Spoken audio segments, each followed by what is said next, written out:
মুহূর্তের সবচেয়ে বড় খবর, ভারতের আকাশসীমায় আসার পরে দুটো পাকিস্তানি যুদ্ধ বিমানকে গুলি করে নামিয়েছে ভারত। দুটো পাকিস্তানি বিমানকে ধ্বংস করেছে ভারত, যুদ্ধ বিমানকে। এবং সেই দুটো পাকিস্তানি যুদ্ধ বিমানের পাইলট কোথায় আছে সেই খোঁজ চলছে।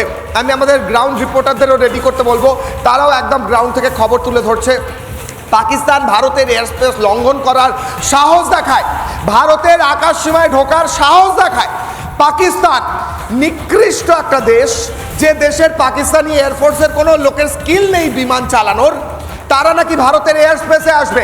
এই মুহূর্তের সবচেয়ে বড় ব্রেকিং, বিগ ব্রেকিং, গোটা দেশের জন্য, গোটা পৃথিবীর জন্য।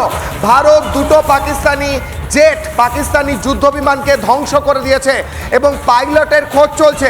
পাইলটরা জীবিত আছে না খতম হয়ে গিয়েছে, জীবিত থাকলে তাদেরকে কোথায় খুঁজে পাওয়া যাবে, এই সমস্ত কিছুর কিন্তু এই মুহূর্তে খোঁজ চলছে।